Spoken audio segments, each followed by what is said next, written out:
友よ、君たちはなぜ悪魔に魂を売ったのか。超獣戦隊ライブマン。 Normally when I review a Sentai series, I typically like to break down each of the characters and try to piece together how they all create the greater narrative. But unsurprisingly so, I don't have much to say about the characters in Liveman. I know it's kind of a stereotype that early Sentai and Kamen Rider have more one-dimensional characters compared to today's shows. And it's not that I don't enjoy our protagonists or have anything to say about them, just that, in all honesty, I find the villains to be like way more interesting in this series. Not to mention it's been a minute since I've seen you, so I kind of want to make it special. The show starts off at this science academy that's responsible for educating the most elite students from across multiple countries who were handpicked by the United Nations. I don't care if I'm American, but like every time I see a white person in Sentai, I get a little scared. Bruh. I don't know where that comes from. We're introduced to the typical core 5 that we're used to in Sentai, along with a set of 3 characters who are fed up with working on the projects at Academia Island. They believe that their genius is better used elsewhere. All 8 characters are in the same class, and the entire show is centered around their friendship and their history together.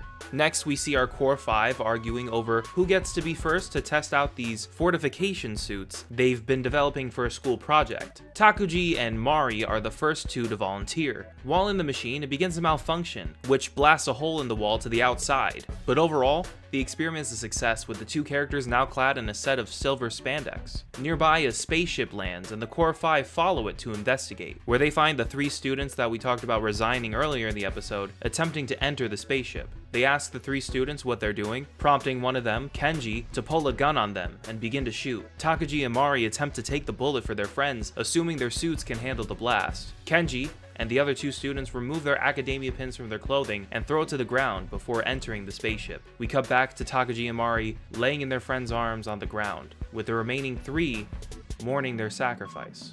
This is an innately interesting concept to like any Sentai fan, because in the universe of the story, for all intents and purposes, the Liveman were supposed to be like a 5-man team the entire time. Undeniably, if Takuji and Mari were to survive this incident, there would have been a set of 5 suits created, and this fact is even like brought up when Green and Black show up later on in the series. It's a really cool way to subvert expectations, especially for a show that's intended to be the 10th anniversary celebration for the Super Sentai series.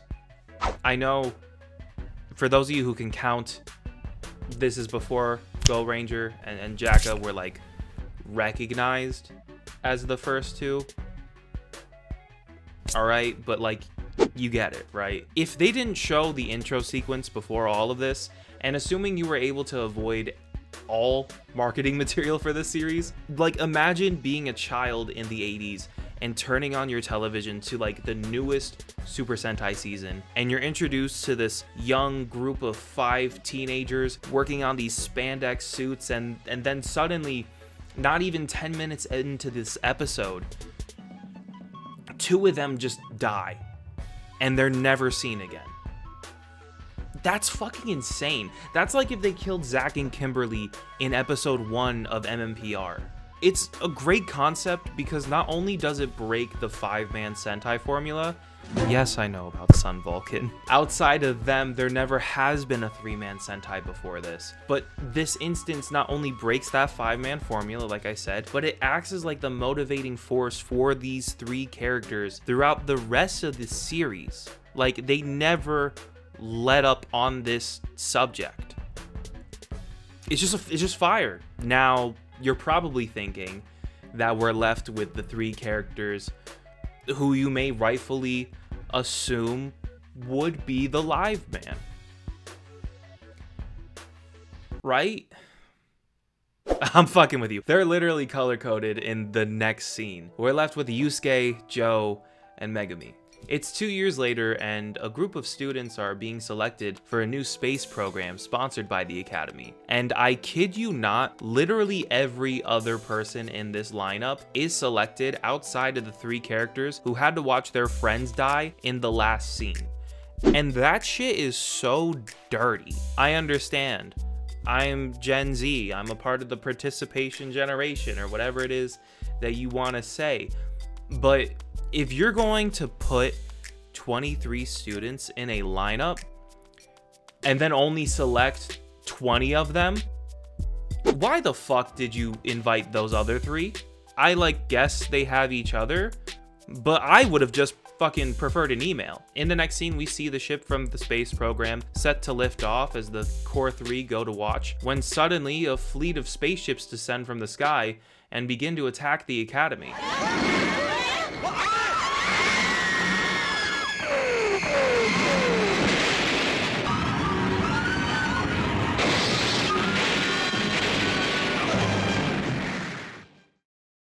The entire island is in ruin. It's to be assumed that nearly everyone has passed away, excluding Yusuke and company. One of the spaceships land, and out of it comes the trio of students responsible for killing Takuji and Mari. It turns out that 2 years ago, they swore loyalty to Professor Bias, who they claim to be one of the smartest geniuses in the entire galaxy. They reintroduced themselves under new monikers, now that they left their old lives behind and thusly their humanity, now going by Dr. Kemp, who has developed biotechnology that allows him to wear a furry suit, Dr. Mazenda, who has added a ton of mechanical enhancements to her body, and Dr. Obler, who we will talk about in detail later on. They begin to attack the other 3.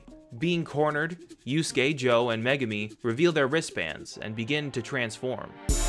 With it being 2 years later, their project is finally complete. They're able to become Blue Dolphin, Yellow Lion, and Red Falcon. Together, they are the Great Beast Sentai Liveman. The 2 trios begin to fight, and after some time, Joe begins to tire from battle and pulls back, only to pull up a few moments later with his mecha, Land Lion. Because fuck exactly what Zordon said, this prompts Megumi and Yusuke to summon Aqua Dolphin and Jet Falcon respectively. As for the designs this season, these suits are some of my favorites in early Sentai.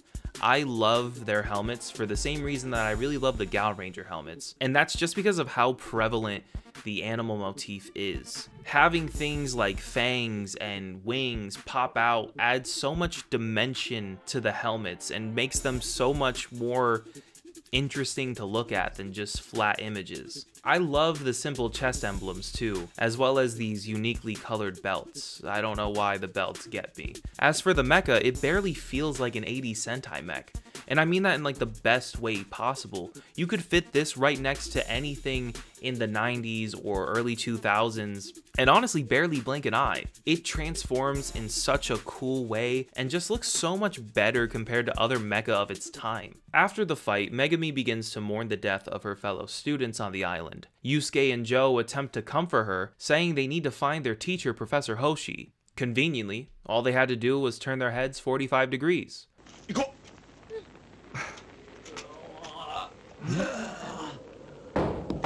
The professor tells them that they need to go to the secret base he built 2 years ago, after witnessing the deaths of Takuji and Mari, rightfully assuming the situation would escalate. While trying to find the base, the team discovers another survivor, a pregnant mother. The 3 run into the monster of the week, who they're forced to fight again. They're able to defeat it, but it grows massive, and instead of trying to call their giant fucking robots from earlier, they collectively decide that this is a better idea.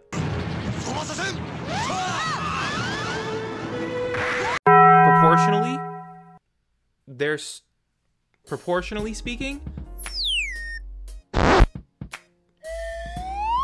that's about the damage that's about all the damage they could have done, really. I felt bad for them earlier, but I kind of understand why they weren't picked for the space program, if I'm being honest. The team runs away from the giant and arrives at Grand Tortoise, the professor's secret base. There they meet Colin, a robot that was created by Professor Hoshi that is canonically responsible for Akiba Red's robot fetish. She explains to them that they should just use the fucking robots that they made, and then gives them a set of CDs that allow them to extract the information to combine. It is a tense scene as the team figures out how to combine their Zords, as Professor Hoshi uses his last moments to save the pregnant mother we mentioned earlier. At the end of this sequence, the monster is destroyed and the mother gives birth to her newborn baby. In contrast, the professor and most of the other students on the island have passed away due to the tragedy of Lord Bias's attacks. The live man then have a moment to thank the professor for teaching them what it means to protect life, and swear to defend all living things on this planet, no matter how small they may be. We've just recapped the first 2 episodes of Liveman, and if at this point you'd like to pause the video and come back once you've seen the entire series, you're more than welcome to. I've compiled a list of episodes that I would say are very important to the plot right here, in case you're not interested in watching too much filler. Though I would say that there is another list, I'll put it maybe over here, of episodes that I think are just kind of fun to watch, though I would say the entire series is really worth watching. As you know, I prefer not to pirate these shows whenever possible, but sadly, Liveman has never been officially released in the West, though you are able to watch it legally, thanks to archive.org. The Internet Archive, a 501c3 nonprofit, is building a digital library of internet sites and other cultural artifacts in digital form. Like a paper library, they provide free access to researchers, historians, scholars, and more to people with print disabilities and to the general public, with a mission to provide universal access to all knowledge. On archive.org, you can go watch all of Choujuu Sentai Liveman, subbed for free by grown-ups in spandex in English without any ads, legally, if you're in the United States. Just check out the link below. I fucking nailed that. How do I not have a sponsor? Tell me how I don't have a sponsor. I'm shaking everything. It's a great show.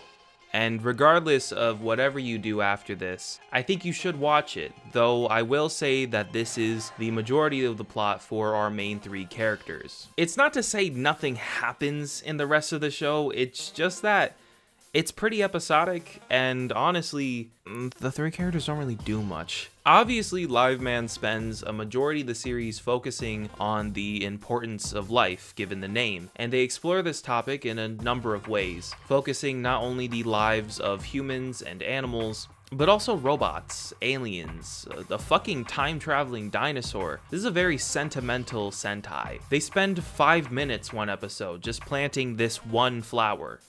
Like deadass 5 minutes, like it's a long time. In episode 3, we learn slightly more about the villains of the series. They're essentially students of Lord Bias who are being graded for what reason? No one really knows. We find that Dr. Obler is attempting to change his genetic composition to a more monstrous form, and he's using the Monster of the Week to experiment with this virus DNA that he plans to use for his transformation by attacking the local citizens with it. I really like how the bad guys of this season aren't necessarily just like evil for the sake of evil or like just trying to take over the world, but they're creating monsters as a means to conduct these experiments. The monsters are called brain beasts and are used to develop tech and theories that the villains are going to use throughout the entire series. They do some really cool things with this concept throughout the series, and it's honestly one of my favorite parts about Liveman. I need a drink of water. Yusuke recalls a time that he was working out at the school gym when Obler walks in not to use the equipment, but specifically to tell Yusuke that he was wasting his fucking time. Because Obler had a theory, not like a proven fact, or like this is just a working concept, that you could like achieve the same results by using a virus. Mind you, again, like there's no proof of this. So like, you have 6 foot something Yusuke just taking it.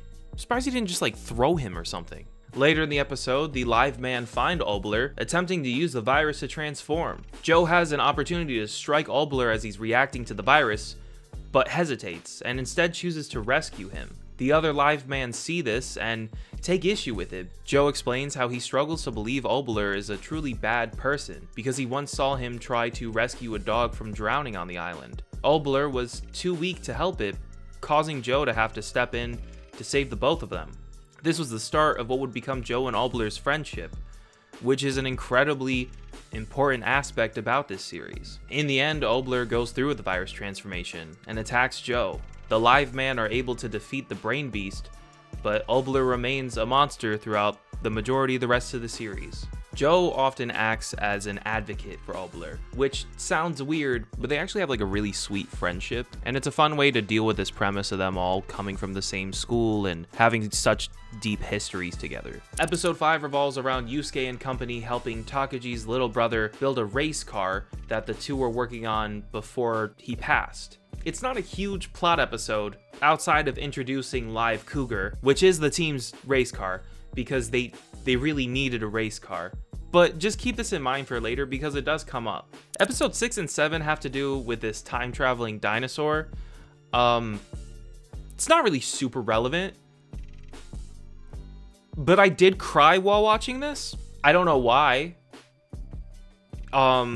It's just a really good two-parter.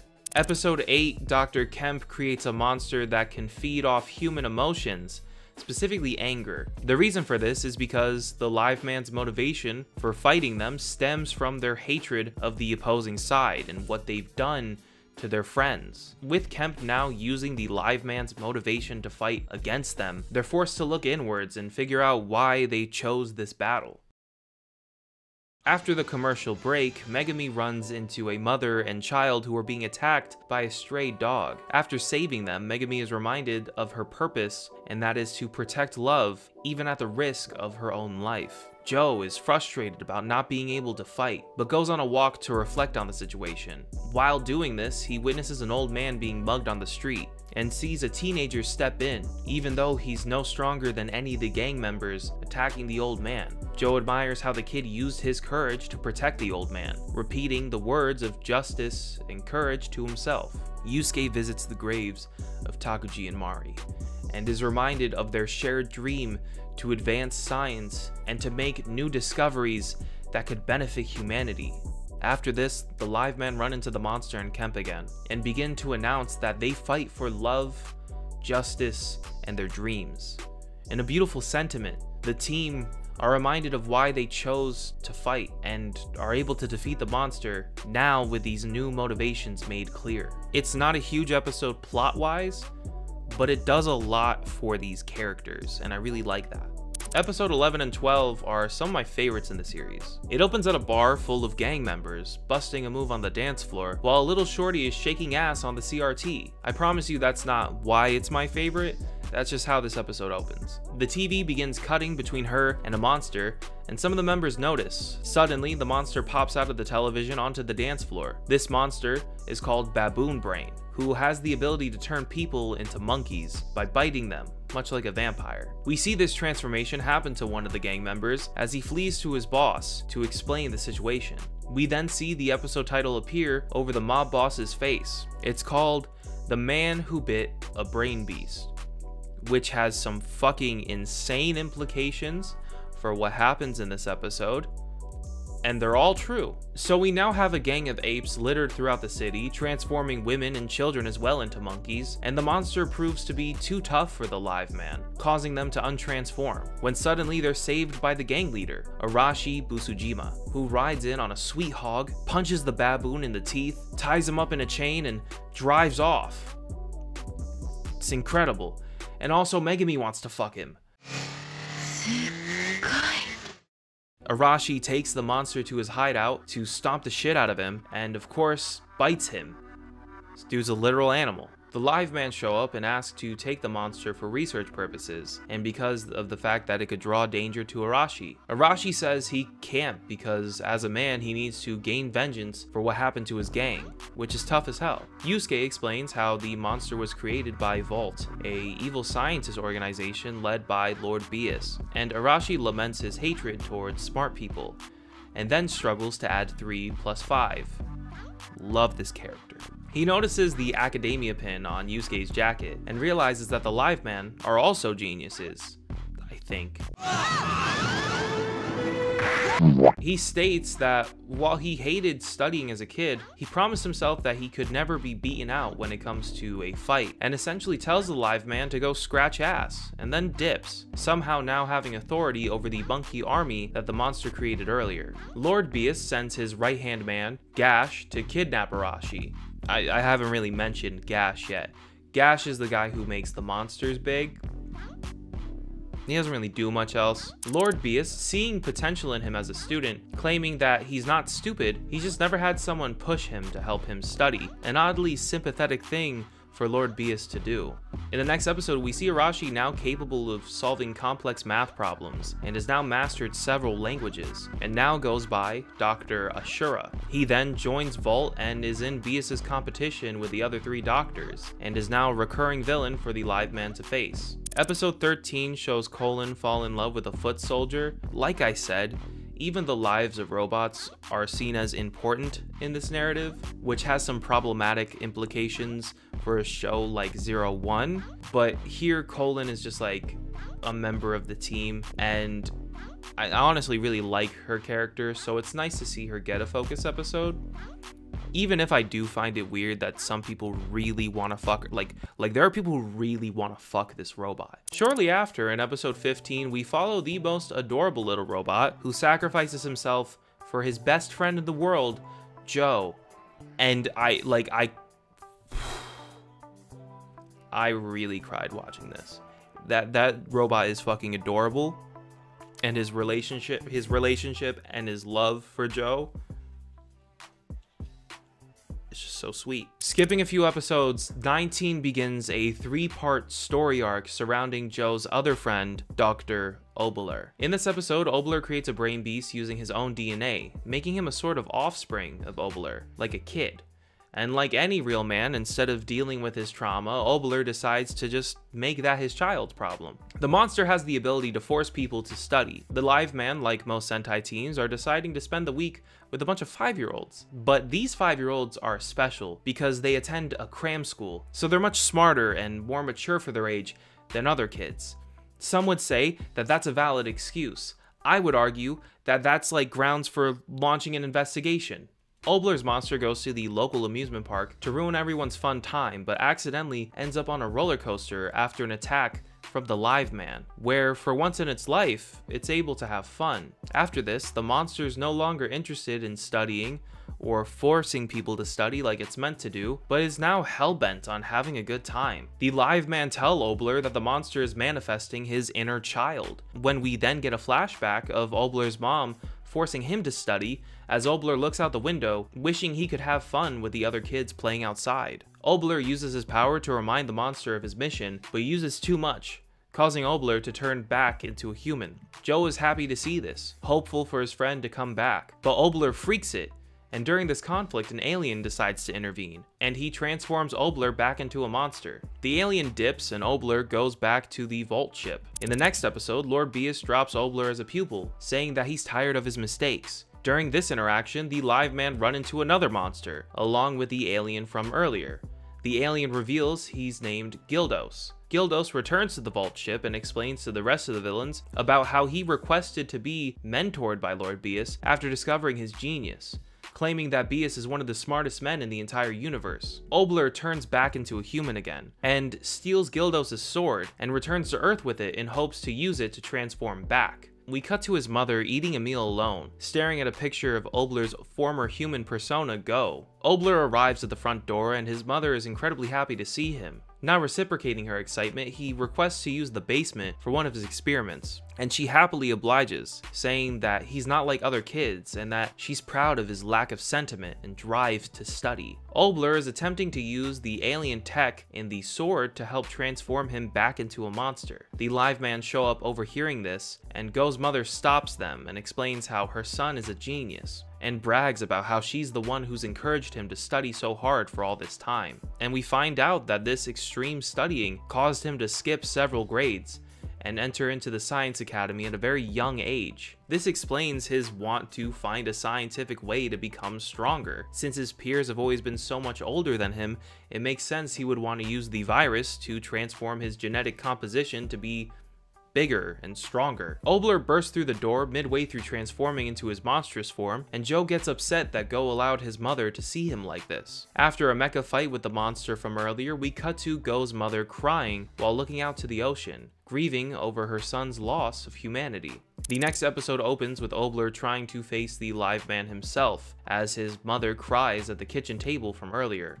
Ashura kidnaps Go and brings him back to the Vault ship as they use his essence to create Obler Brain, a monster using Obler's essence that seems to pull more from his monstrous form, rather than his previous monster that pulled from his human side. They send the monster to go confront the Liveman, rightfully assuming that they will confuse it for the real Obler, and hesitate to fight him, now that they have hopes of his redemption. The real Obler arrives to confront the fake monster. Mazenda and Kemp reveal that Bias had sent them invitations along with a series of questions to join Volt. Obler had found out about this and was desperate for an invitation as well, and began to question why he wasn't intelligent enough to receive one.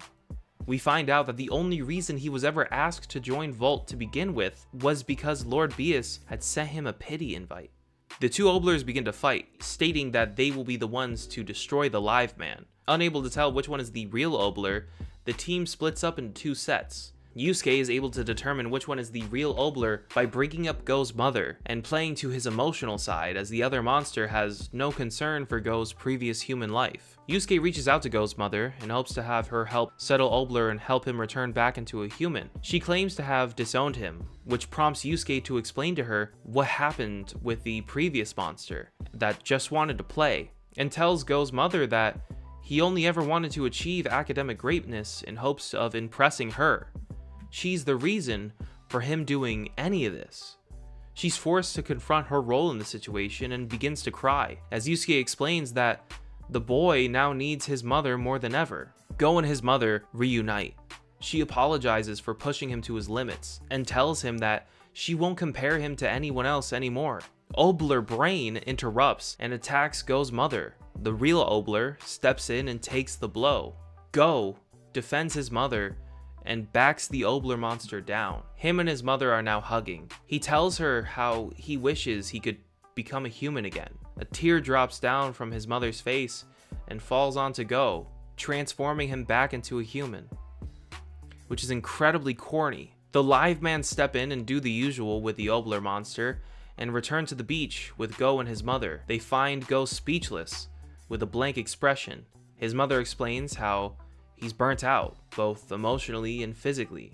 This isn't the last time we see Obler, but it is the last time we see him in Lord Bias's competition. This is arguably the best set of episodes in the entire show. Obler, or Go, is my favorite character of this season, which is unique because normally Sentai villains, especially for this era, tend to be pretty one-dimensional. But his story of working hard in hopes to gain the approval of his mother, but ultimately not being able to and just spiraling and eventually burning out. It's an incredibly emotional story and is really relatable. Obler is my personal favorite villain, maybe not in all of Sentai, but he's up there.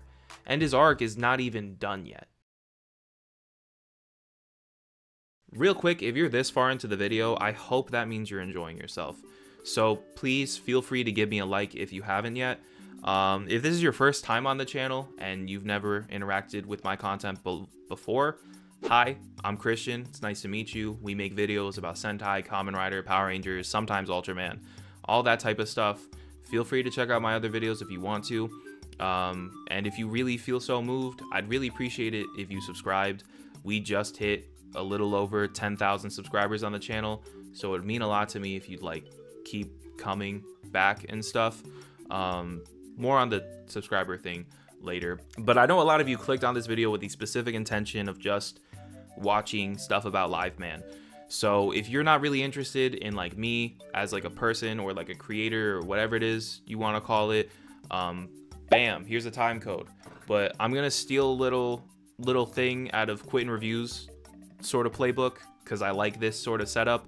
He does these things called intermissions throughout his videos. So like, if you care about me as like a person or like a content creator or whatever, feel free to stick around. It's not going to be too terribly long, but we're going to get back to the content in a moment. I don't have that much to say, but you know, I figured it's been a minute since I uploaded, so I want to get you guys sort of up to speed.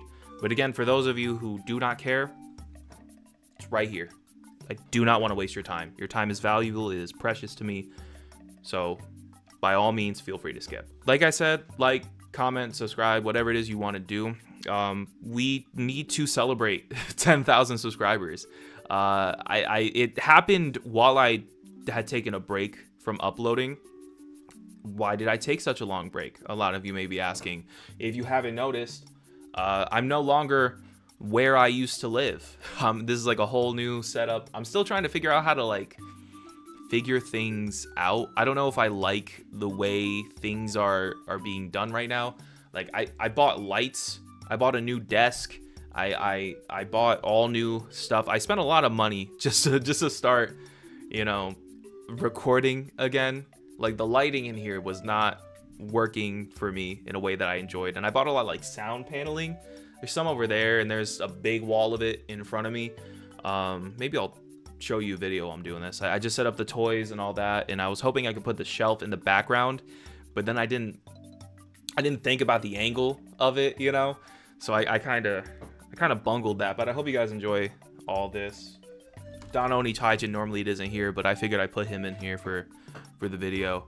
Maybe if I get like Boondario, we could put him back there for like the Boom Boonger reactions. And maybe, oh dude, I just came up with a great excuse to spend money on toys. Holy shit, we'll get to it. All right. But yeah, no, we're back, and I wanted to say, because I haven't yet, like in a video, thank you so much for 10,000. There I'd be lying to you if I said that there was never like a point in time where I was like never gonna expect me to get 10,000 subscribers. Like I'd be straight up lying to you. There was a point. There was a point where I didn't believe that, right? But like after I hit 5, if you do the math and sort of like run the numbers and project out, 10,000 really didn't come as much as a surprise to me as 5,000 did. My goal for the year was 7.5k in case, like, you know, once I took this break from uploading videos, it sort of declined the channel, which is insane because I stopped uploading and now the channel is doing the best it's literally ever fucking have. So now I feel like I'm either missing a wave or me uploading this video is just gonna fuck it all up. But, you know, all that aside, I really want to like focus on like just saying like thank you a lot. It's hard for me to verbalize my feelings like in general, but it's even harder for me to like say anything about this without ever coming off like I don't want to. I feel like everything about this sort of topic has been said before. Even this, and I feel like I even said this during the 5k thank you video, but it's hard to like really verbalize how it feels, because I'm really fucking thankful. I really am, and it's also hard to like talk about it for me because I'm so worried. I'm so worried of coming off like I think more highly of myself than like I actually, because I know 10k doesn't mean that like I have like crazy clout or anything, but like it's a big number. It's like a juicy number. It's a number you can really like sink your teeth into, and it's like, I don't know, like I'm proud of myself a little bit, and I'm thankful for all of you who've decided to like give me the time of day. Like it's, I don't know, it means a lot to me, and I'm really, really thankful, and I don't want that to be like, I don't want that to like go unrecognized. So, you know, just thank you a lot. I really appreciate it. I was thinking for like to celebrate, we could do a like a Q&A video if that's something people will be interested in. If you want to ask me a question for a Q&A, leave a comment down below and hashtag it question so that it's easy for me to like go back to it. I'll probably promote this in a few more videos too, so this won't be like your last opportunity, and I'll do like a community post too, and probably like a post on Twitter, maybe some on Instagram. Make it Tokusatsu related, make it personal, make it any sort of thing. I'm more so worried about not having enough questions. So if you're worried about your question not being answered, it probably will be. So leave as many questions as you want, or We'll probably leave it to one for just one per person. But if you feel as though, oh, why bother asking a question? Because it's not gonna, just ask a question. It more than likely will be in the video. That being said, yeah, so probably 1 or 2 more videos after this, and then we'll do like a Q&A. I want to give you guys time to ask questions and give you enough space too. So we'll circle back on that. Also, real quick, during this intermission, I wanted to take a moment because I didn't know where else to say this. Thank you to the Sentai Wiki for having a detailed list of episodes, like a detailed episode list with plot summaries. A while back when like AI was like the new big thing and everyone was doing videos on it, I wanted to make it like a video essay analyzing how 01 had like used AI and like had like this really problematic interpretation of it. But then like I went to the Kamen Rider wiki, and all of the plot, like the first 6 episodes or so had plot summaries, right? And then like there was nothing after that. So I was like, I don't want to rewatch 01. I don't really care for 01. I hate to tell you. So like I just sort of scrapped the video because like I was using the plot summaries, and now it's like I don't want to have to like jump into like episode 14 of 01 because that's the thing is I wasn't even talking about every single specific episode. I was just talking about the ones that like I felt mattered. So I'd have to rewatch the entire show to get like 7 more episodes. Like, I don't know, man. Thank you to the Sentai Wiki for having detailed plot summaries. It's really fucking cool. So I want to give them a shout out as they were a resource for this video. And as well as the Internet Archive. I know we joked earlier about them being like a sponsor. I'm willing to take your money. Let's leave it on the table like that. But, you know, I used them a lot for like downloading the episodes and using the footage and all that shit. So thank you again to the Internet Archive for helping with today's video. So I said my thank yous. I said the like, subscribe, 10K subscriber thank you video to come. Yeah, I think that's about it. That was in fact not it, but we'll get to the rest later. It's cool. Episode 22, enter the Space Karaoke Master. The only thing of importance in this episode is that it introduces another alien student to Vault named Butchie. He's more comedic relief than anything else. And like, you remember how Gildos was like so cool in the last few episodes? These two are like the bulk and skull of this series. Episode 23, now having 5 students, Lord Bias gives them a series of problems to work on as a test. Dr. Kemp is the first to complete his assignment, and he develops the new Gigazo metal alloy. Lord Bias explains how this and everyone else's projects will be used for his Giga plan. Kemp is asked to create a monster in hopes to test this metal. Kemp, in normal Sentai fashion, decides to tell the live man everything about the Giga plan during an evil monologue while attacking them with the monster. The monster and Yusuke begin to sword fight. Yusuke becomes annoyed with his inability to solo the sword monster and starts to overtrain and grow frustrated. Colin explains to him, after analyzing the footage, that he only needs to be 0.1% faster than he was before, which is also the name of this episode, highlighting how the live man need to continue to evolve with the rising stakes and how they can fail by just being 0.1% off. In episode 26, Mazenda created a brain beast that can convert the magma found in Mount Bandai into super giga energy for her project with the Giga Plan. Sidebar, I had no clue that the toy company was named after a mountain in Japan, but thank you to this episode for teaching us that. The next episode sees Lord Bias giving Gildos and Butchie a set of orders to create a monster that can cause a series of earthquakes in preparation for the Giga Plan. A mysterious man pulls up in a jeep and removes Megumi from the battle with the Quake Brain. He's revealed to be her father, here to help Megumi take down Vault, as he believes that the live man have taken too long and fears what is next now with the earthquakes and the tensions rising. He attempts to shoot down the monster with a regular bow and arrow, not too dissimilar from Megumi's main weapon. Megumi and her father are then kidnapped by Gildos, Butchie, and the Quake Monster, and are tied up and thrown in the back of a bus full of children. The two reminisce about how Megumi's father taught her archery as a kid. It's not outright stated, but keep in mind that each of the characters developed their own suits, weapons, and mecha. It's kinda cool to see this as like the backstory as to why she made the Dolphin arrow. She begins to recognize that her father's getting old. She explains how each of the Liveman have cut ties with their family in order to focus on the mission. She's able to get out of the rope thanks to a lighter and saves the children on the bus. But it turns out that they're all a diversion meant to distract the Liveman from the Giga Plan. They defeat the Quake Monster shortly after this, and Megumi's dad then laments that Blue Dolphin is married to the nature that she protects, and now understands that she needs to focus on her mission of defeating Volt.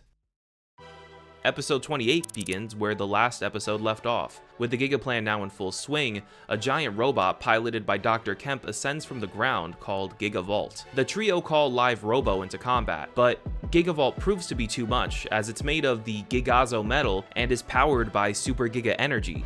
Proof that this is the culmination of all of the experiments prior to this. The trio are thrown out of Live Robo, and Dr. Ashura arrives to end the Liveman himself. It seems as though all hope is lost, until a truck with bullhorns arrives and mindlessly bashes headfirst into the side of a mountain.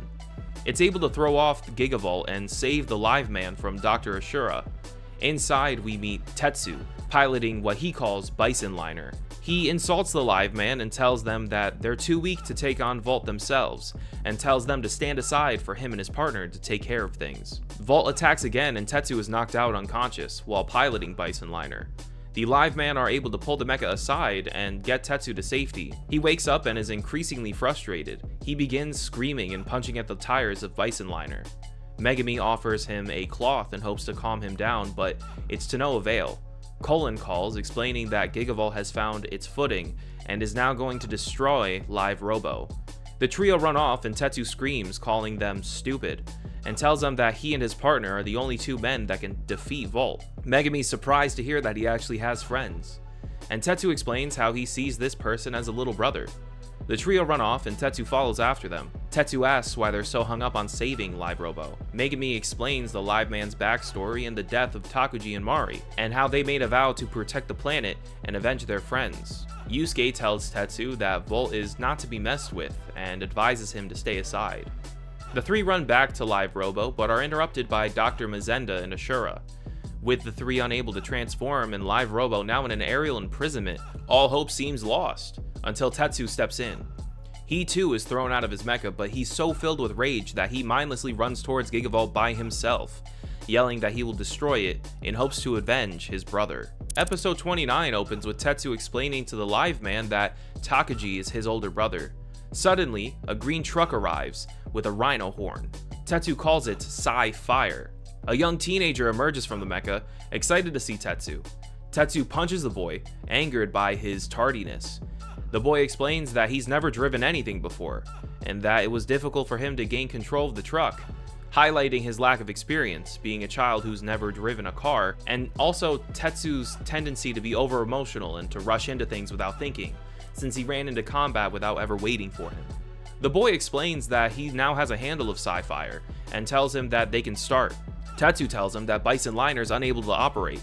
We find out that this is due to the circuit machine core being damaged, and the teenager runs off. Tetsu follows after him, calling him Junichi. Junichi's frustrated, wishing that he was better so he could avenge his sister. It's at this moment we find out that Junichi is Mari's little brother. They have no skill for robotics like their older siblings or the Liveman, and explain how they're able to create the two machines after finding the blueprints for them amongst their siblings' things. They reached out to survivors of the Science Academy in order to help them build it. It turns out that Takuji and Mari were blueprinting plans for animal robots alongside the other three, as they were developing their plans for Live Robo. The original trio explained to Tetsu and Junichi that they may be able to use the machine core of Live Cougar, the race car they developed with Takashi, in order to power Bison Liner. Tetsu's surprised that the team know his little brother. I know I've heard rumors in the past that these two weren't planned characters, but it's cool that the show remembers these small details in order to connect them to what's already happened. Colin pulls up in the whip and introduces herself to the boys and gives them the core. Almost immediately it's destroyed by Dr. Kemp. The trio transform, and Colin attempts to bring the two little siblings to safety, but they decide to run towards Kemp, as he's the man who shot their older siblings. Colin's unable to pull them aside. They're still upset that Bison Liner is not able to work. Colin tells them that they could use her to power Bison Liner, but as it proves to be too much for her, the boys hesitate, but she tells them to continue. With Bison Liner repaired, the two move out. Tetsuya yells to Junichi and Colin that it's time for them to combine.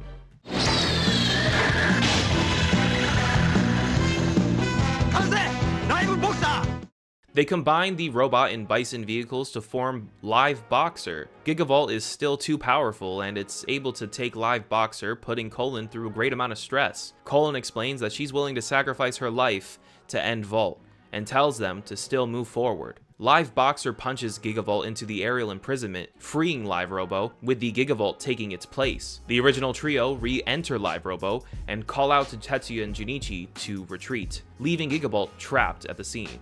Back at Grand Tortoise, Colin is in bad condition. The boys wish to continue, but the live man tell them that it's not a good idea, since it would only risk Colin's life. Tetsu is angered that Live Boxer can no longer move without her.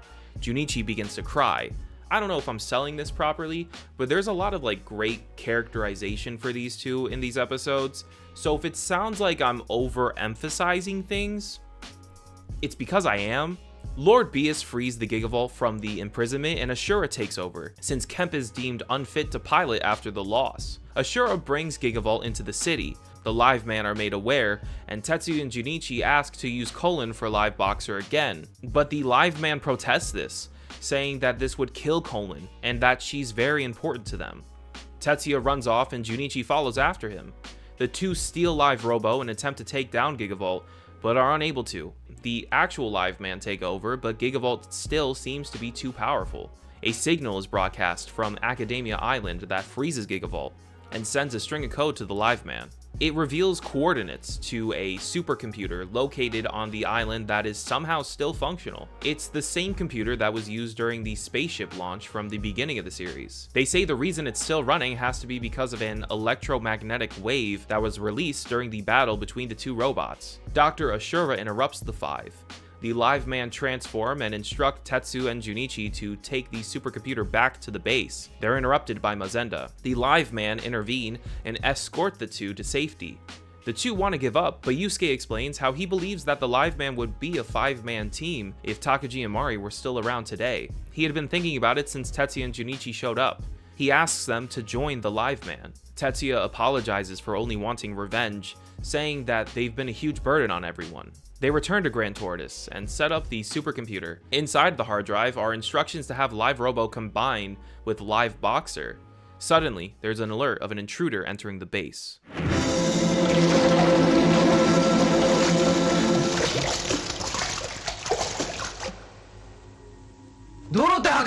Oh, white person! It turns out to be Dorothy, one of the students from Academia Island who helped them develop Live Boxer. She brings the A1 unit for Live Bison to be operable. Yusuke gives Tetsuya and Junichi wrist changers. The five run out and transform together for the first time. Bison! Green! Choujuu Sentai Liveman! Everything I like about the main trio suits, I also like about Green and Black. I'm 85% certain they picked these two animals in particular so that they can add horns to the helmets, which does a good job of making them stand out slightly more from the main three. They call Live Robo and Boxer, and the two combine.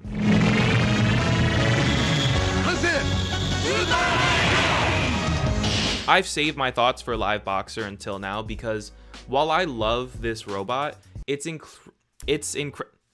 I've saved my thought. Let me get a drink. Let me stop.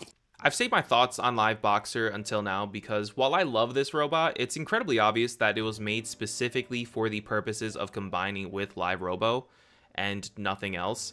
It's incredibly bulky, which I personally love, but the reason for this is so that the pieces can separate apart and attach to the limbs of Live Robo, which makes it incredibly evident that this was never planned.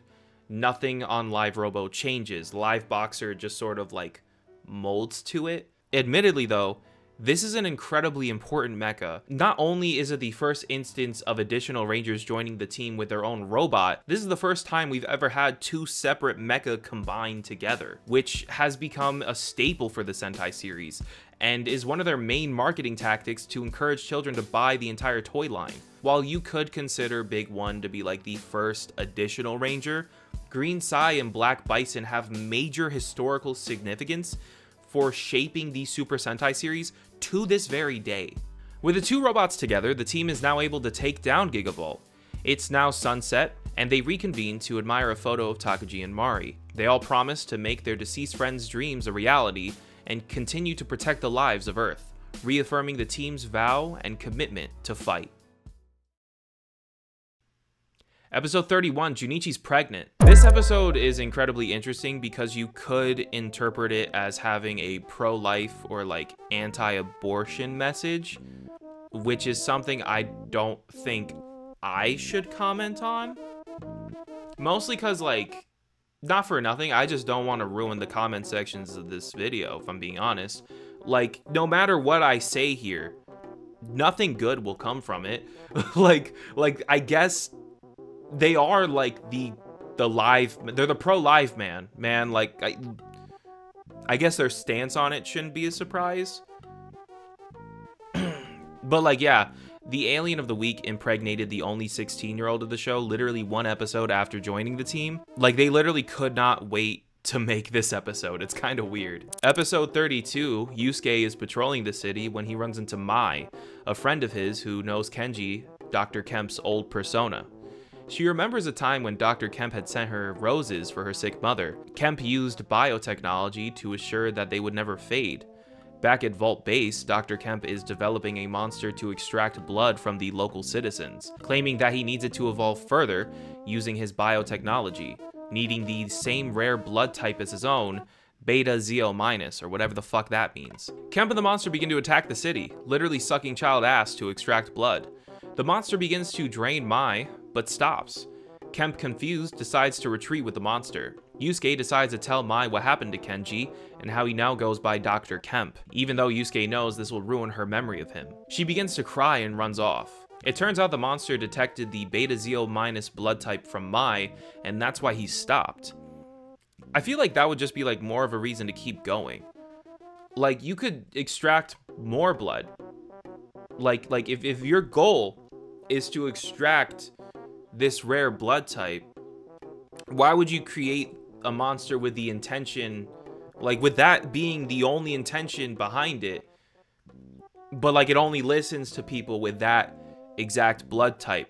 Like, I'm not a super genius or whatever, but I would feel as though that's like a major oversight. Kemp goes after Mai. She recognizes him as Kenji and runs towards him. He incapacitates her, but thankfully Yusuke is able to step in. Yusuke reveals to us that he and Kenji had been working on an experiment in the Science Academy one day, when Kenji got into a serious accident. He needed a blood transfer, but with his rare blood type being Beta Zeo-, whatever the fuck that means, made it difficult to find donors. After a long search, Mai offered to donate her blood out of gratitude for the flowers he gave her mother. Kemp tells Yusuke that it's normal for normal people to sacrifice themselves for the sake of genius. Yusuke reminds him of the flower he developed for her again, and Kemp states that the only reason he had done that was because he had not yet awakened his real genius. Yusuke grows frustrated as he knows Mai truly admires Kenji. The two have a really sick out-of-suit fight because of it, and after the commercial break, Ashura taunts Kemp about him being so emotional today.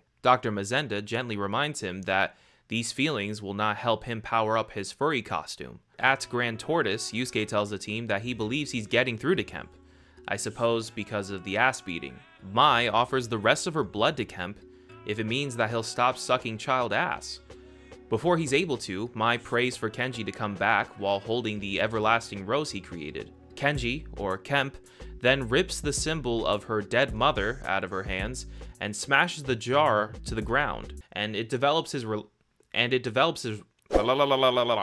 take a break and let me get some water. Hold the fuck up.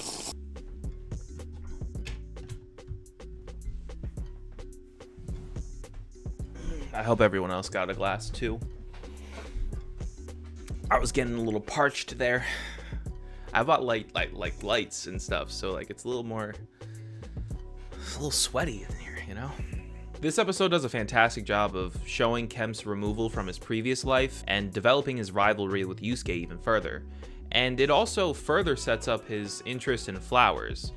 Like, I haven't mentioned this really before, but he has this rose attack and stuff. He just really likes flowers. I don't know what to say about it. Their rivalry continues in episode 35. In this episode, it is October 29th, the day Kenji and Yusuke promised to reconnect with each other 4 years ago when they first met at the Science Academy. The two had promised to catch up on this exact date to compare how far they'd come after graduating. Yusuke informs the team, and Tetsuya takes issue with it, for obvious reasons, as he's the hothead of the group, and he begins to get upset with Yusuke. Junichi kinda just follows him with that line of thinking. Yusuke goes to Academia Island to meet Kemp, and Tetsuya and Junichi leave their base, saying that they can no longer trust the rest of the team. The two begin to spy on Yusuke, and Kemp's meeting... The two begin to... Take a sip. It's in my throat! I swallowed weird. Ugh. The two begin to spy on Yusuke and Kemp's meeting as they watch Yusuke get attacked by a monster Kemp had brought with him. Yusuke explains that the reason he came was to duel with Kemp for one final time. Tetsuya and Junichi overhear this and jump in, now trusting Yusuke again. The team come together and transform to take on Kemp and the Brain Beast. Yusuke decides to 1v1 Kemp on the beach. This leads to both of them falling into the ocean. Yusuke awakens next to a passed out Kemp, and he reflects on all the trauma he's caused. He decides to take the opportunity to end him once and for all, but he can't bring himself to. He doesn't have it in him to kill a defenseless human being, no matter how bad they are. Kemp awakens, and the two continue to fight, mocking Yusuke for missing the opportunity to end him. After the battle, Kemp returns to the vault base, promising Lord Beast that he will defeat Yusuke. Yusuke goes back to the beach, promising to not hesitate the next time he has an opportunity. Episode 37 opens with Lord Beast grading his students, with Kemp having the lowest score of 350. Seems as though he was overconfident earlier from the previous episodes, since he went from being the highest rated student to the very bottom. Back at Grand Tortoise, the live man noticed the fish are acting strange. Megumi goes to investigate and finds Dr. Kemp inside of a clam in fetal position. We watch him go from a baby to a grown-ass man in like seconds, and I don't understand what's going on here. Like, more than normal. Megumi is attacked by a shark monster, and he removes her scuba mask. I don't know how she isn't dead. She's thrown into Kemp's clam, and this causes both of them to resurface. She finds Kemp, butt-ass naked, now referring to himself as Kenji. She realizes that with the reversion process being interrupted, Kenji is the same state as he was at 16, before he'd ever even entered the Science Academy, meaning he does not know anything about his memories regarding Vault. Megumi devises a scheme to dress up like a 16-year-old, even though she doesn't have to do this. Because, like, he doesn't know her, so I really have to, like, question what she's trying to do here.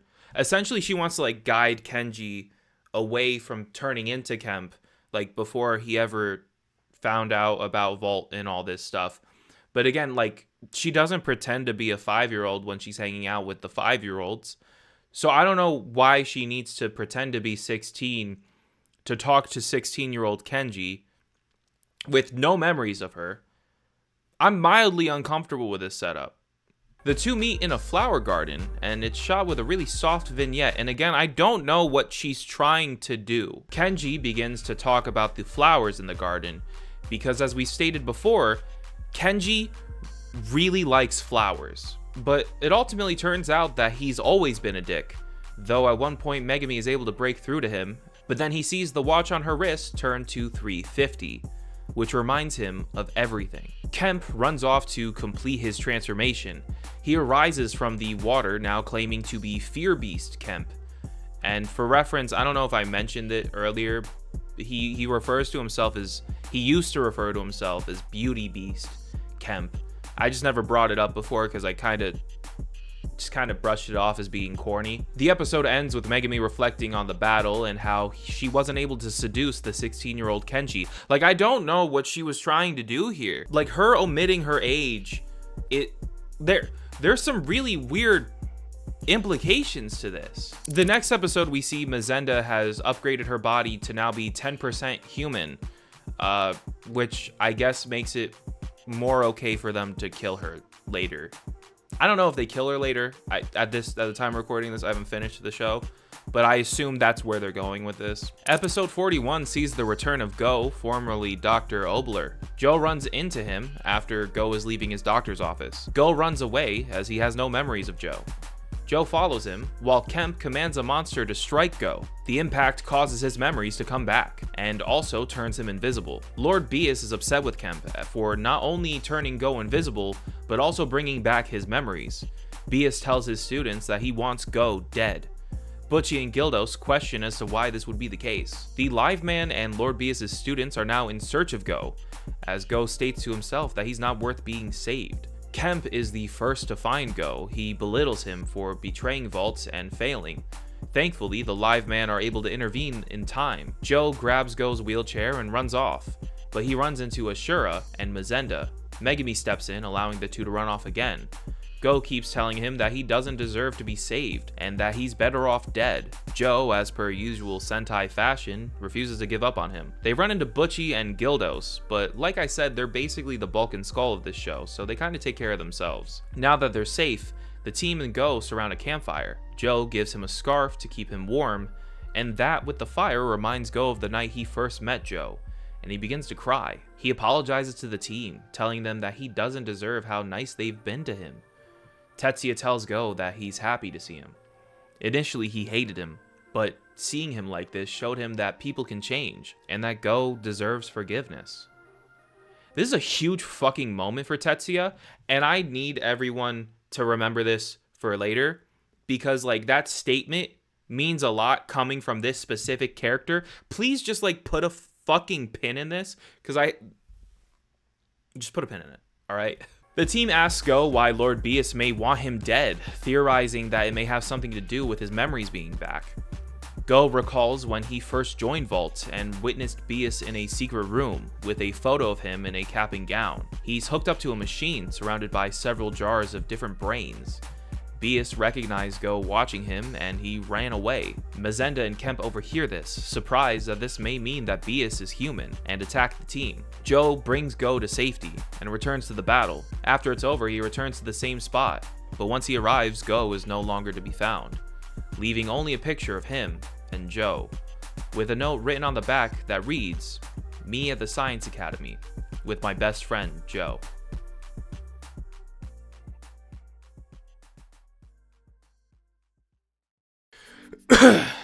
So another intermission real quick, same deal, here's this, but mainly the things that I missed was that I remembered, it came to me like literally in the middle of the night after I got done editing one night, and it was like, oh shit, I promised that I would shout people out in this video, and I just haven't yet.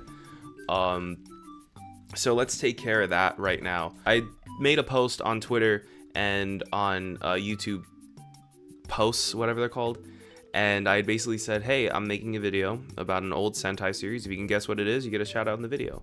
And the first people to get it, let me like pull it up. So I said the first person to get it gets a shout out, and the first person to get it on YouTube was Angel Cadence. Shout out to Angel Cadence for figuring that out. I don't know how you did. And the first person to get it on Twitter was friend of the channel, actually, Sergeant Hooked on Heroes. He got it. So shout out to both of you for figuring it out. That was dope. But I also figured I'd throw up all the other people who got it too, because I don't know, it feels kind of lame. Like, you got it, but what, just because you weren't the first person, I'm not gonna shout you out. So here's the other people who also figured out that it was Liveman. Shout out to you. And then second thing I had to do here was I guess give you a brief update, like a timeline on how long this is taking me.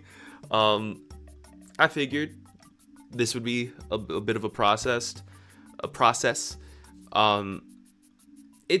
video is taking me about 2 months. I figured it'd take me like a month max. You know, maybe like a week to write, a week to film after I got done watching the show, but then I just got very busy randomly, and I don't know if you can tell, I'm very sick. I'm not very sick, but I've had a bit of like a This lighting makes my teeth look yellow. What the fuck? I've had a bit of like a head cold over the past few days, and Boone Violet comes out. I think he just came out yesterday. Actually, I think I'm filming on the Monday after Superhero Time, where Boone Violet premiered. So we gotta hurry up this video. Anyways, I think that's everything. Oh yeah, I got a cat. Did you say I got a cat, or did you say me and my girlfriend got a cat? I said I got a cat. All right, so me and my girlfriend got a cat. Yeah. I guess that was also like a girlfriend reveal. I don't know, man. So yeah, I've never had a pet before, so a lot of this has been like new to me, and like I get it now. I understand why people like having pets around. I never understood it, but now I think like, oh shit, cats are cool. I'm not even a cat person, but my cat's cool as shit. I would shoot a man for my cat. That's how much I love this thing. So we're technically out of the intermission, but you and I are gonna stick like this together for just a little bit, because I wanted to touch on something before we get to the next 2 episodes, because I feel as though it's particularly important to talk about now. So, and I mainly wanted this next topic to be in the front of your minds as we're going over what's next.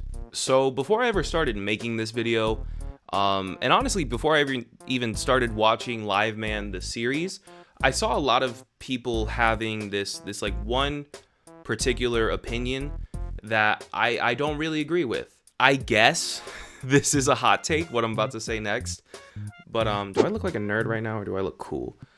Not that. I know I look like a dork. Junichi and Tetsuya are the best characters on the team. Not the show, but in terms of like the core Liveman, they are the best characters on the team. Like the best protagonists in the show, period. Like I've seen a lot of people regurgitate this same opinion several times, claiming that these two just show up and have their little introduction, and then they do nothing. But like, what the fuck did you want them to do? Because they do the exact same thing that the rest of the Liveman do, and honestly, even more. I've seen people say that they don't even do anything with the fact that they're siblings with Takuji and Mari. And again, what do you want them to do?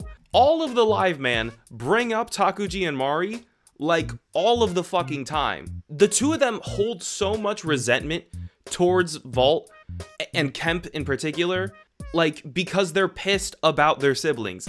The Liveman bring it up almost every episode, and like what do you want them to do? Be like, oh no, I miss them more because they're my big brother or older sister. You want them to fucking gatekeep grief? What do you want? They're more pissed about things than the other Liveman. Because I don't know if you've noticed, they're not just so easily able to like accept apologies for nothing. And potentially that may even be because they didn't deal with the anger monster or whatever. But it's nice to have two characters that are pretty stern about like, hey, the bad guys are pretty bad fucking guys. Maybe we shouldn't want to be friends with them. And they have character episodes too. Like, they don't just fade into the background. Like, obviously, we have 2 coming up that I'm not really going to get into now, but there's a whole episode that I skipped because it just wasn't super important to the plot at the time, where Junichi visits his old high school, where we find out that he was forced to drop out and leave the rugby team that he loved. He loved this rugby team. He was forced to drop out of high school, leave the rugby team in order to focus on like the Liveman's mission. We deal with Junichi missing his old life, and some of his friends are like upset with him for abandoning the team and just moving on and acting like they don't exist. Like, this episode gives so much context to Junichi's life before he became a Liveman than we really get from like any other character, really, besides Joe and like Yusuke's relationship like with the bad guys, Obler and Kemp in particular, obviously. But this episode adds so much like texture and depth to who Junichi is as a character. He is the youngest member of the team, and thusly a little immature and a little emotional. And this situation that he's taken on himself to avenge his older sister has forced him to grow up so fast that he's left all of his friends behind. Even the episode he gets pregnant while it is weird as shit, it plays into these facts about him. Tetsuya is stupid, and the show knows that. He has a tendency to be over emotional and get very fucking angry. He's the only character to ever protest anything the other live man say. Everyone just kind of shakes their head and nods at whenever fucking Yusuke says diddly shit. And I guess the idea of having a contrarian could sound really fucking annoying, but for a team like this that likes to romanticize every situation as much as these guys like to do, it's kind of a breath of fresh air. He has this episode where he runs into a boy who doesn't have any friends. And Tetsuya asks the original live man trio if they could like build a robot for him to be friends with. Just assuming that that's like something that's like a simple ask for them to do because they're a team of geniuses. And he doesn't even realize like just how much that would take. And so obviously they tell him no. And he takes it upon himself to like buy a robot costume and pretend to be a robot so that this kid can have someone to hang out with. Again, playing into the sentimental Sentai shit, but he rushes into things without thinking, and he's stupid. And I love that about this character because it shows that there is a good side to these negative traits as well, because he's coming from a good place. I really do not know what show you guys are watching. In fact, I'm convinced that like most of the people with this opinion haven't even seen the damn show. I genuinely believe that someone posted this on Reddit, which in and of itself is fine because everyone is welcome to have their own opinion. That's perfectly fine. But I really think that people who may haven't seen the show in a while, since maybe they were kids or just newer fans of the show who haven't had the opportunity to go back to older Sentai, I really feel like they just saw this dude's opinion, this one dude's opinion. I'm convinced it's one dude.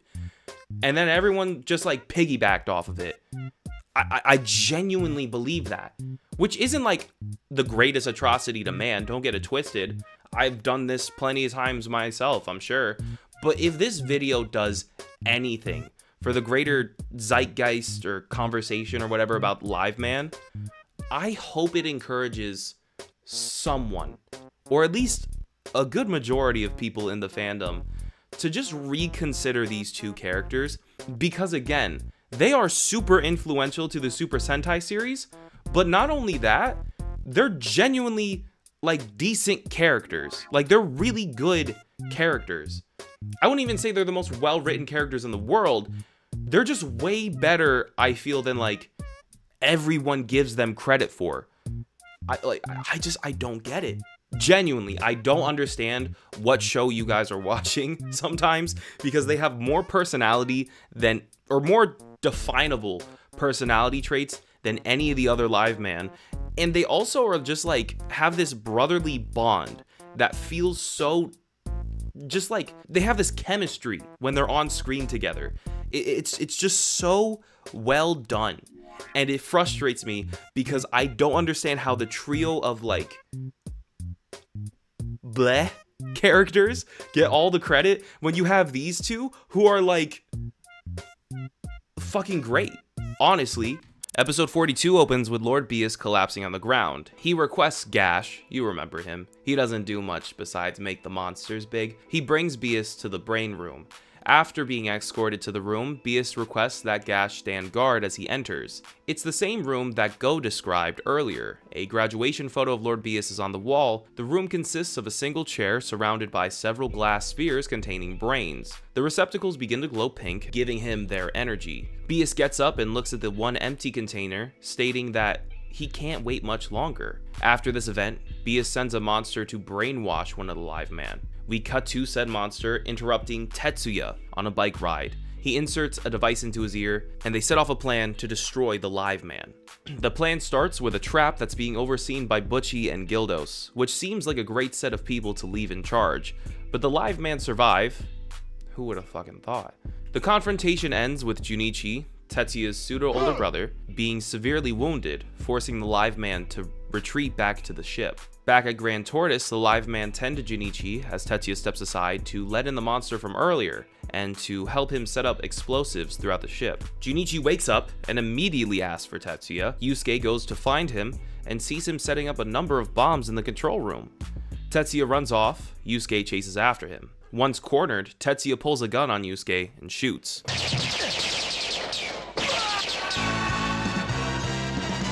He's fine after the commercial break.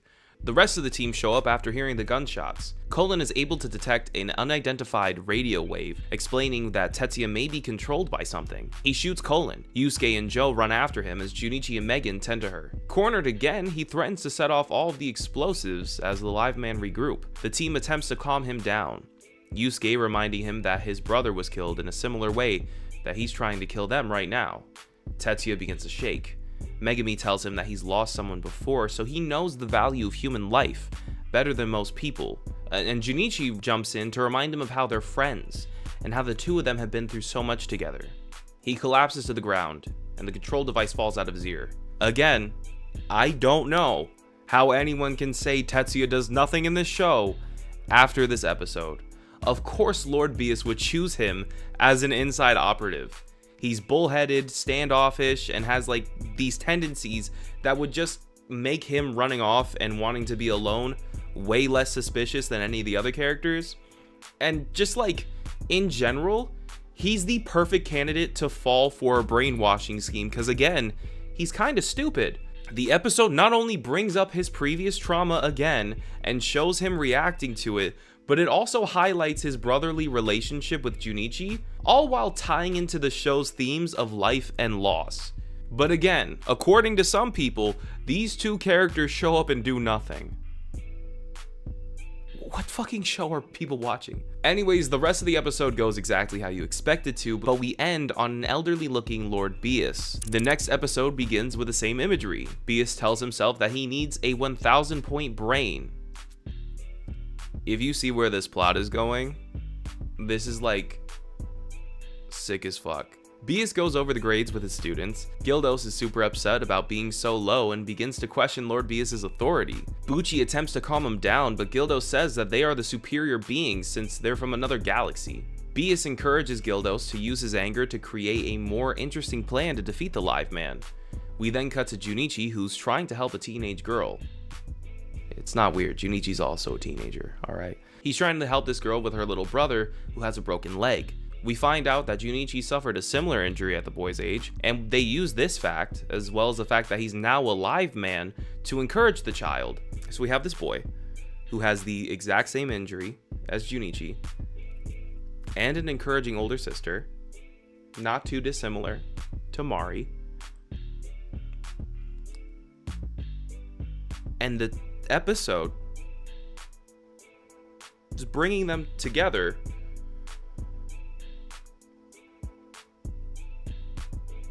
I have no clue what the fuck they're gonna do with this. There is no room for allegories, metaphors, similes, whatever the fuck. No sort of narrative techniques need to be used, all right? I need everything explained to me in explicit detail, or else I'm gonna go on the internet and just say that Junichi doesn't do shit, all right? Gildos and the monster attack Junichi while he's with the two, but Junichi is easily able to overpower it, and it seems like an easy dub. Junichi gloats about his victory royale to the two siblings, but they're interrupted again by the same monster because Gildos is able to regenerate it. The boy's frustrated. He believes that Junichi had lied to him about destroying the monster, breaking not only his trust in him, but his belief in his ability to get better like him. Junichi attempts to solo it again, but he's unable to. Thankfully, his team comes in to save him, and they're able to take care of the monster. The monster regenerates again and kidnaps the child and tells Junichi to meet him alone if he wants to save the kid. The other Liveman wants to join him, but Junichi explains how this is something he wants to take care of himself, because he hopes it will help inspire the boy to get better from his injury. Yeah, the boy. You know, the one that's like a representation of him. He needs to prove to the boy. Yeah, okay. I almost feel dumb explaining it. They meet later, and Junichi's able to clear the monster, but Gildos continues to regenerate him. We repeat this cycle several times, causing Junichi to grow tired. Tetsuya wants to step in, but Yusuke explains that now is not the time, and that this is a battle Junichi needs to face on his own.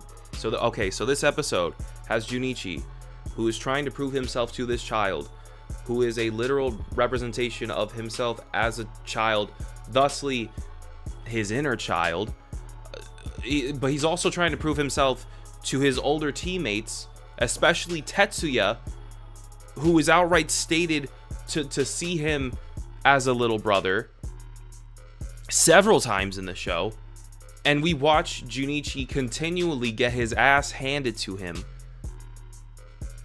but outright choose to continue to fight in hopes to show everyone, himself included, that he's capable and able to inspire this child to walk again.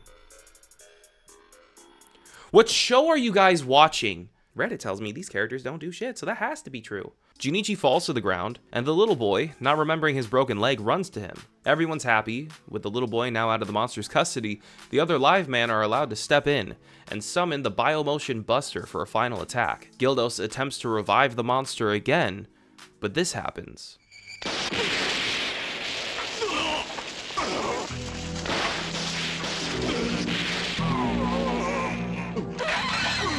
We discover that Gildos is a robot. This revelation is interrupted by a mech battle, but shortly after we return to Gildos questioning his existence as he falls off a cliff and explodes. Junichi questions why Gildos wouldn't know that he was a robot, and Yusuke speculates that Gildos was created by Bias to toughen the competition. Tetsuya rightfully asks what this might mean for Buchi. We find out in episode 44, where Buchi is analyzing his own DNA, and he discovers that he was in fact a robot created by Bias. He's upset by this, but on some think therefore I am type shit, he states, I believe that I'm Buchi from planet Chibuchi, so fuck it, we ball. Buchi asks Bias what's up, and Bias explains that he implanted those memories into his robot body. In an almost meta statement, he explains how his students wouldn't want to lose to two alien life forms that came from out of nowhere. The other three students, particularly Kemp, are happy to hear this. Given the news, Buchi goes out on the town with a rampage brain to go fuck up the city. And I mean, he really fucks up this city. Like, they do some crazy damage, and what's messed up is that, like, it's a lot of fun.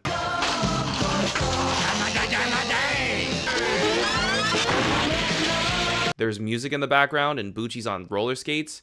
It kind of feels like the MMPR movie. It's sick. And of course the live man have to show up and ruin everyone's good time. Mid-battle, Buchi begins to cry and his body also begins to malfunction because of it. Megumi follows him as they listen to the song that was in his introductory episode. I didn't mention it before, mostly because I honestly didn't think it would come up again, but she watches Buchi dance to this song that she played on this keytar when they first met because he had a roller skating rock and roll monster. I don't know. And it is kind of sweet because it feels full circle since it was a Megumi focus episode, and Megumi spends the rest of the episode just trying to encourage Buchi to dance with her, but Bias ends up killing him before they're able to make that a reality. The next episode begins with Bias kicking the shit out of Ashura for having the lowest grades, but Ashura, being Ashura, decides to prove himself to Bias by hacking into the city's computer center. And oh hey, look, it's a Joe focus episode. I haven't found a good time to mention this really, like I guess until now, but in early Sentai, you can typically figure out who's gonna be the focus of the episode, normally like within the first 10 to 15 seconds, and it's always through just like one standalone shot of them reacting to something, and in your mind you're like, oh, that's the dude of the week. It's a funny thing you kind of pick up on when you watch a ton of these shows, but it's extra funny here because Joe has nothing to do with the plot of the entire episode. The camera just so happens to focus on him more than the other team members for whatever reason. I guess they had a quota or something, I don't know. Which is kind of lame because since this is like an Ashura episode, Joe already has a parallel in Go, and obviously Yusuke has Kemp and Megumi and Buchi have whatever they have going on.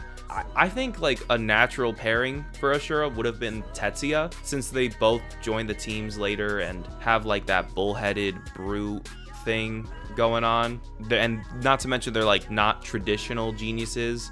I guess it really doesn't matter. I guess if you really do think about it hard enough though too, you could even draw a parallel between Colon and Gash, since they're both like helper robots. There's enough characters. You could have given Tetsuya and Junichi like parallels in the Vault team. I think you could have done it. Joe discovers the truck Ashura and Hacker Brain are working out of, and it turns out that Ashura has connected his brain to the computer network, meaning he now has an algorithm or something.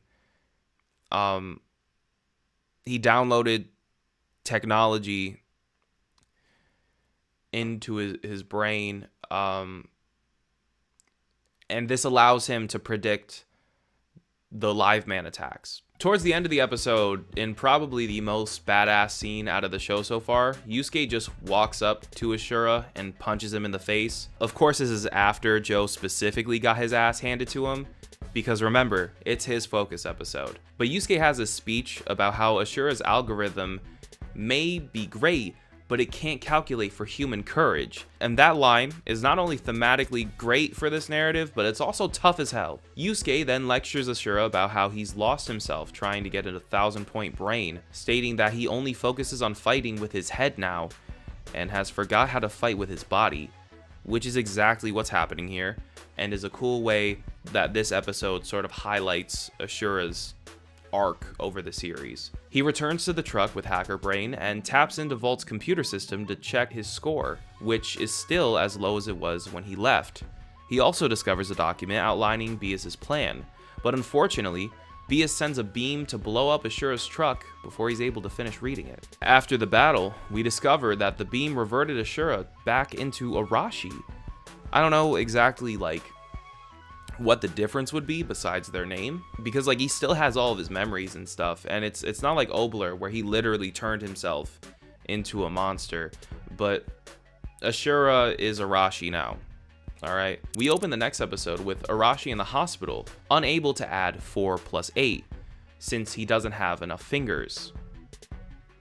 Fuck yeah, we're so back, dude. Bias explains to Kemp and Mazenda how he always believed that they would be the final two, which makes sense considering how Gildos and Butchie don't have brains, meaning they can't have a 1,000-point brain or whatever. You know, they were specifically made to prop the other students up, and Go had a pity invite, and you could just assume Arashi was kind of a passion project for Bias in a sense, and maybe he also picked him just to make the other students jealous, since he wasn't a genius and just some rando off the street. We cut to Go praying at a Catholic church. It seems as though he's discovered religion after the regret of his previous mistakes. I wasn't expecting that for him.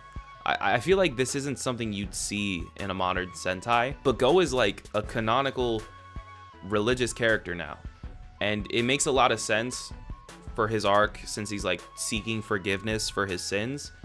I kind of love that for him. Volt begins to attack and Arashi attempts to stop them. Kemp has created a brain beast that can absorb explosions and blasts and create armor and weapons out of them, which seems dumb now that Arashi's a good guy, because his whole thing before joining Volt is that he's this hard-headed biker who fights with his bare hands and stuff. Seems counterintuitive, man. Joe and Arashi are blasted into the church Go was in. Joe attempts to re-enter the battle and tells Go to look after Arashi, but Go tells him not to go out there. And they share this completely straight scene. No queer undertones whatsoever. Go might be, canonically, a religious queer-coded king. We stan. I really hope I upload this during Pride Month still. This is sick. Go watches Joe get his ass beat out the window and wishes he could help, claiming he isn't strong enough, especially now that he's just a regular human. Arashi puts his hand on Go's shoulder and asks him what 4 plus 8 is. Go answers, and Arashi responds that he's been wondering that, and now he has nothing left on his mind. The scene is pressure because not only is it obvious that Arashi has accepted his fate and is now content with it, knowing what 4 plus 8 is, which is very much in character. It makes it a really tough line, and the pairing of these two characters that really didn't interact much because they showed up in different points in the series, really, having them share this moment with Go being insecure about his weakness and always being the little kid of his friend groups and always being weaker than everyone he's surrounded by. And then you have Arashi, who just is this big brute who runs into things head first and uses his hands to figure out conflict. Everything about this setup is really sick, and just it all ties together really well. The Live Man and Arashi confront Kemp and the Brain Beast again, and Arashi, on some all or nothing shit, straps a bomb to his chest and sacrifices himself to kill the Brain Beast, ending his story. The next episode opens with Bias admiring his last container, with Mazenda and Kemp admiring their grades. Bias encourages the two to get a 1,000-point brain soon, as Gash polishes a knife. Mazenda hooks herself up to a machine that allows her to astral project herself and summon the ghost of several brain beasts that were previously beaten in the series. And since they're ghosts, the Liveman are unable to attack them. Apparently, the machine is able to make Mazenda's imagination come to a reality. Colin interrupts the ass-whooping that the Liveman are receiving by pulling up in Live Boxer, solo piloting it. Mazenda is quickly gaining points as Bias and Gash enter the room she's in, with her strapped up to the machine. Go arrives on Earth to interrupt Mazenda from defeating the Liveman. He tells her about Bias' room and his collection of human brains. In her confusion, she begins to blast Go, and he explains how he's done research on young geniuses over the past decades, who have all gone missing after encountering Lord Bias. Mazenda freaks out and wakes up in her physical body just in time before Bias steals her brain, and she physically pulls up to Earth in one of the Vault ships. Mazenda shoots at the Liveman, including Go and Colin, but suddenly she's awarded 1,000 points. A halo appears over her head, Gash arrives, and threatens to steal Mazenda's brain. Go tries to help her escape, including taking a bullet for her. Go and the Liveman are unable to hold him off. Thankfully, Yusuke is able to catch up and hold him off for a brief moment, but finally Mazenda is cornered and is forced to flip a switch that converts her full body into a machine. Go finds her and they share a moment. She tells him that she's jealous for him being able to return to his humanity. Mazenda ends everything by throwing herself off a cliff and destroying her robot body. Go screams out to her and clutches his cross necklace. Kemp begins to cry and then begins to laugh maniacally. The penultimate episode opens with him running away from a flight of Vault ships. The Liveman are able to see this on their computer monitors. Megumi exclaims that they should go help him. Tetsuya and Junichi protest this, as he's the one who's most devoted to Bias and the one who actually killed their siblings. Yusuke tells them that no matter what, his life is precious. This gives Junichi and Tetsuya pause. Tetsuya puts his hand on his brother's shoulder, and they move out. It's a brief moment, but it's huge for character building, and again illustrates their arc, their relationship.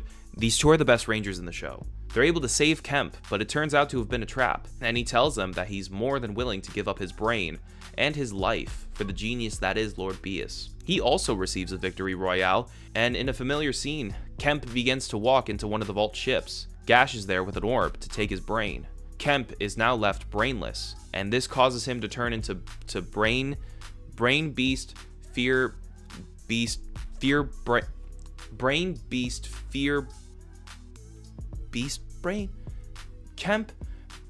The Liveman are left unable to move as Gash enters the Vault ship. Somehow Yusuke is able to find the strength to follow after them. With Kemp's brain, Bias has finished his collection and hooks himself up to all 12 of them, which sends out a wave to Earth that forces everyone in the world to praise him, including the 4 remaining Liveman. Thankfully, Yusuke is unaffected as he was on the Vault ship. Colin arrives, piloting Live Robo by herself to take on Fear Beast, Brain Beast, Fear Brain. And I have to say that this is something I really enjoy about Colin, is that whenever shit goes down, she'll come in on like Live Cougar or one of the mecha to help out, and you never see a character like this do stuff like this. Like, when's the last time you remember Alpha 5's fat ass trying to tap in? She's thrown out of Live Robo, and Bias commands the Liveman to throw her off a cliff. Yusuke is able to see what's happening on a monitor from the Vault ship, while partaking in a solo fight between him and a shit ton of foot soldiers, as well as Gash. He's able to find his way into the brain room, and they have this moment where he, like, recognizes that, like, that has to be Lord Bias, which kind of took me by surprise, because I'm just now realizing that we're less than, like, an episode and a half away from the end of the show, and this is the first time the 2 main characters are meeting. Without any sort of hesitation, Yusuke takes his Falcon saber and stabs it right through Bias's chest, which is hard and ties into that 0.1 seconds episode from earlier. Like, you see what I'm... all right. This causes his machine to fail, causing everyone to turn back into normal, and for Bias to turn back into an old man. On Earth, the Liveman are setting up Live Robo with Colin also piloting, and they're able to destroy the Fear Beast brain. Bias reaches for Kemp's brain, and it's somehow able to turn him into a little kid. Once again, I don't understand anything in this show. But that's science. Now, we're at the final episode. Bias summons one final brain beast, Electric Brain. And like, this kid is terrifying, all right? Because not only is it like Beus as a child with a child's voice, which in its own right can be creepy, but it also sometimes switches to Beus's adult voice, which is kind of freaky in its own right. Beus and Gash strap Yusuke up to a crucifix and descend to Earth. Electric Brain transmits a signal to destroy the city, and he's like really messing shit up right now. But I would love if just for a brief moment we could talk about these miniatures. That is my special interest, is these miniatures, okay? The squad pulls up in Live Robo and slams into the ship, knocking them both out of the air. We find the vault ship, absolutely not green screened into this quarry, and out of the rubble we find a child Beus and Yusuke, who explains to the rest of the team how he's turned into a kid. Gash and the Electric Brain are left and the team begin to battle. Megumi runs off to find Kid Beus. She finds him in a cave, and she's stunned, unable to end his life because he's a child. Beus calls her out for this. Just like in the Kemp episode, Megumi gives this speech about how now that he's a child, he can start over and go down the right path. Kemp and the other brains begin to speak without mouths, and they turn Beus back into an old man when Yusuke challenges Gash to a 1v1. Yusuke wins and returns to help the team defeat the final brain beast. Gash uses his final moments in a similar way Professor Hoshi did in the beginning of the series by escorting the elderly Beus back to the brain base. The base begins to set aflame, and Beus is so old that he doesn't realize what's going on. So Gash tells him that there are a bunch of fireworks celebrating his honor, like his victory, and it's a really sweet moment because while I thought Gash was a character that we really shouldn't care about, he ends up turning into something like a Clipter from Power Rangers in Space, where you could just tell he has this undying loyalty to this one person. It's really sweet, especially like, again, I really thought he wasn't going to do anything besides make the monsters big. Out of the wreckage appears Gash's head that begins to project the entire series, summarizing everything that's happened for the live man and the audience. Joe interrupts by mentioning how beautiful Earth is because it's full of people who are hardworking and want to help each other. We then have a montage of several animals as Yusuke adds that if only Vault understood how wonderful it is to live together. If that were the case, they'd never want to conquer the world. The narrator adds that with their devotion to protecting all of nature's creatures and thinking about the value of life, the live man reflect on the footage of those they've defeated.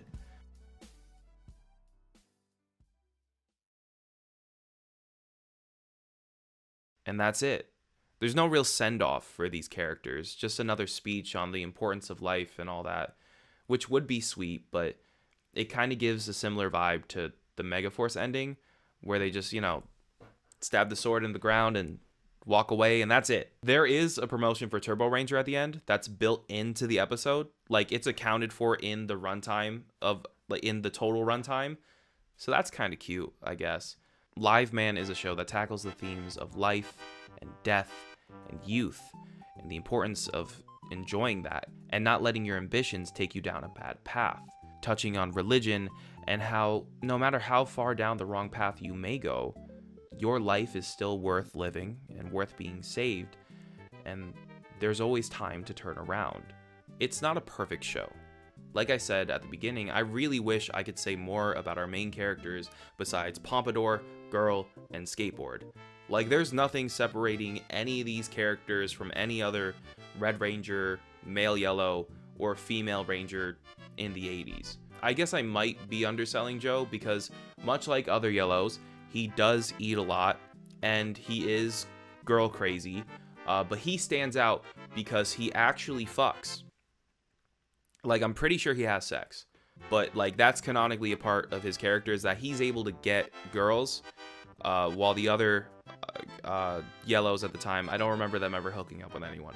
I think he's meant to be the bad boy of the team, given he has these fingerless gloves and stuff like that, but I really feel like Tetsuya fills that role much better. Like I said, Tetsuya and Junichi are my favorite characters, so I'm not going to re-go over them. They are my favorite characters in the show. Megumi does do a good job of playing that older sister role for the team, especially when it was just the three of them, and it does transition nicely when the other two arrive. I also need to mention how other female Blue Rangers typically have a lighter blue suit, I really enjoy how hers is just the standard blue. I know that she is the first female blue, I believe, but I wish this is something they did more often. And while Yusuke is like the de facto red, I still really enjoy those type of characters, especially the ones from the earlier shows, because they just bring so much Saturday morning camp to the show. I have such a soft spot for that type of thing. But like I said, he really lacks any sort of depth, especially when you compare him to more modern Reds. The only time we ever see any sort of emotion from him is this one episode when he had this crush on this girl, and anytime he really interacts with Kemp. The antagonists of the show are really the starring characters, in my opinion. Kemp is arguably the most one-dimensional, but his psychopathic tendencies and undying devotion to Lord Bias is really entertaining in that same Saturday morning sense. Mazenda is the runner-up in terms of one-dimensionalness. I fear that her sole purpose in the show is to have someone that Kemp can be jealous of, especially in the final episodes. Not sure if she passes the Bechdel test, I'm not gonna lie. Bias himself is interesting on paper, and while I love his relationship with Gash, we really don't know much about him and how he ended up this way. I would have liked to have explored that more. Like, why is he so old? How did he come up with this plan? What was Bias before he was Bias? Arashi is a great character. Again, not super complex, but I always enjoy seeing him on screen, especially when he's playing stupid. And Obler/Go is just the standout character in this show. I don't want to go too much into detail about him again, because I feel like we've kind of beaten that to death, but I would say, like, the whole series is worth a watch just for him. He may not be like my favorite villain character in all of Sentai. He might be. He might be. The only person who's really dethroning him in my head is like Racules, if I'm being honest. Thanks for watching this deep into the video. Reminder, use hashtag question, and if you want to ask a question for the 10,000 subscriber special. And yeah, so hopefully this means we're back to regular content.